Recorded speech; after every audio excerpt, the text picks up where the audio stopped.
8 sacks against the Falcons are the most in a game for the Saints since 2019, Week 13. And guess who that was against? Yeah, the Falcons. Fourth quarter now. Hill drops back, doesn't see anything, and so what's he do? He takes off. Gets into the end zone. He had 2 rushing touchdowns in the game. First Saints quarterback to do that since Archie Manning 49 years ago. More now from Diana Rossini. Saints head coach Sean Payton was very transparent about the decision to go with Taysom Hill at quarterback. He said he was nervous about it because he felt there was a lot of pressure being put on Taysom Hill and a lot of pressure on the play calling. But in the end, the combination of both turned to be successful. Listen, your first start ever in the NFL, I think he called one formation, flipped around the wrong way. There was one motion, and then, all of that kind of calmed down, and he got very comfortable with the flow of the game. He played tremendous. I could tell all throughout the week his preparation. I could see the look in his eyes. He was ready for the moment.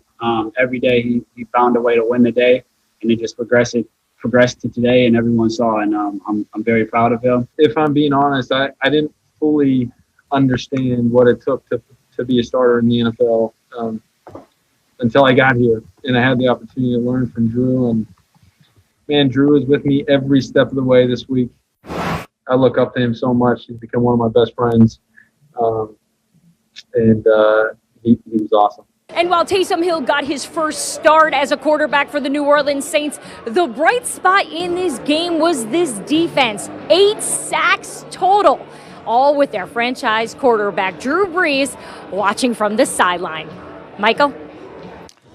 All right, Diana. Hill went 5 for 5 on throws of at least 15 yards downfield Sunday, something Brees has done only once in the last decade, believe it or not. Brees has completed a high percentage of those throws this year, though, but was averaging fewer than 3 completions per game. Here, thanks for riding with us on this fresh edition of SuperSt. All those stories ahead. Plus, we'll get you ready for the tip-off to the college basketball season set for later this week. But we do start with the Week 11 NFL thriller between the Ravens and the Titans. Of course, this was a rematch from last year's divisional round when the 6-seeded Titans upset the top-seeded Ravens. Tennessee 1-3 over its last 4 games after starting the year 5-0. But check this out. Before the game, Titans huddled up at center field. John Harbaugh and Malcolm Butler get into it, and then Mike Vrabel joins the fray. A little dismissive there. Okay. Keep that tucked away for later. Opening drive for Tennessee. Ryan Tannehill to Jonnu Smith. 1-yard touchdown. Titans up 7-zip. We skip to the third quarter. 14-10. Ravens up. Lamar Jackson looking deep for Mark Andrews. Holla if you hear me. 31-yard touchdown. And check this out. Oh, Lamar? Malcolm? Is this beef real? We go to the fourth quarter. Titans down 21-16. 2:30 to go in the game. Tannehill to A.J. Brown. Yo, bruh's not going to be denied. 14-yard touchdown. They convert to 2-point play to go up 3. Ravens kick a field goal. We go to overtime. After the Ravens punt on their first possession, Tennessee just needs a 3. They're in field goal range, but Derrick Henry's like, 6 is 2 times better than 3. 29-yard touchdown. Vrabel, Harbaugh, handshakes not happening. Titans win at 30-24. Here's Sal Palantonio. I was here back in January when Derrick Henry shocked the stadium.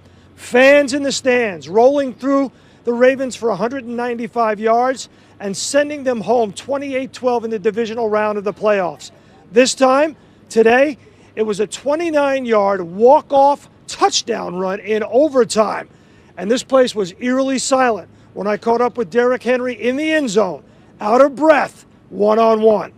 Felt great, I just want to be able to help my team win, and whatever I can to do that, I'm willing to do. Everybody did a great job blocking on that play. I just had to break a couple tackles, make my read, and get north to south.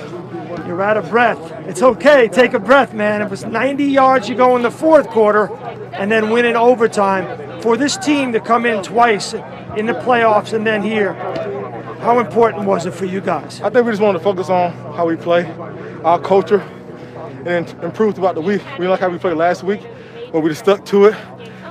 worked on all three phases throughout the week and came out here trying to play a complete game. They're a great team, so it was a great win for us. Any of the pregame altercation or festivities there at midfield fire you guys up before you came out onto the field? I mean, it's football. Whenever they're jabbing and stuff going back and forth, both sides can get fired up. They played a hard-fought game. We were just better today, and I'm glad we were able to get a win. How can you carry this forward going for the rest of the season? Build off this. Like Coach said, now's the time when teams separate themselves. We just focus on taking 1 week at a time and getting a W, going 1-0 each week. Hey, Derek, great job. Congratulations. Yes, sir. Appreciate you, Sal. Good to see you. The ironic thing is that the Ravens' defense kept Derrick Henry in check for 4 quarters, kept him out of the end zone. But in the end, he was too much for them in overtime. Linebacker Patrick Queen, the rookie, the leading tackler in the game, said, quote, "He's a great player. They're a great team.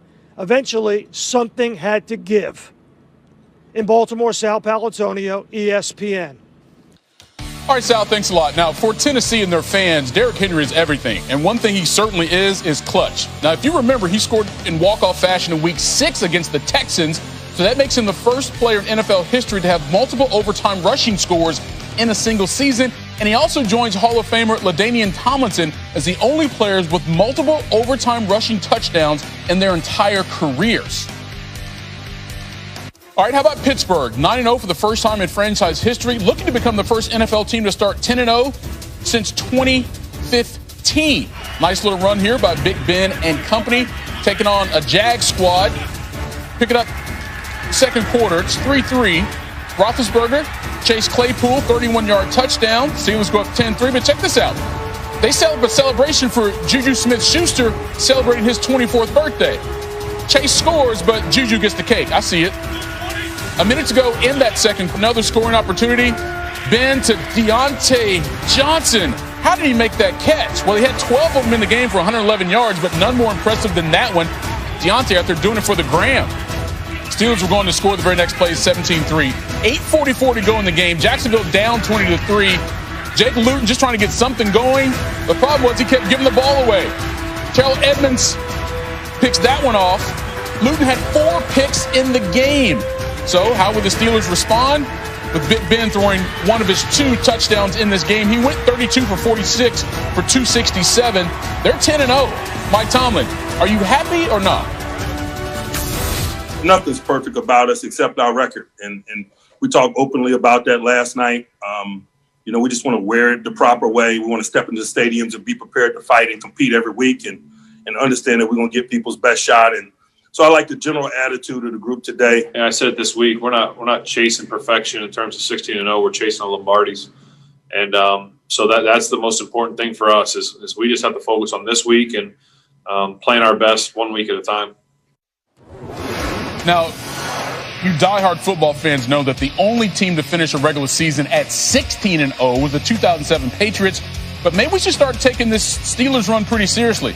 They will be an FPI favorite in at least 5 of their final 6 games. That lone exception coming on Thanksgiving against the Ravens, who just lost their 3rd out of 4 games. Now, it should be noted that 10 of the previous 17 teams to start 10-0 did reach the Super Bowl. We're now to D.C., where the rookie season of the top overall draft pick seems to be over.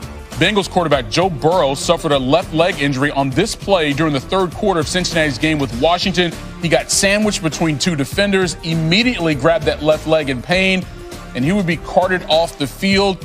Both Burrow's teammates and some players from Washington showing support for the former LSU standout.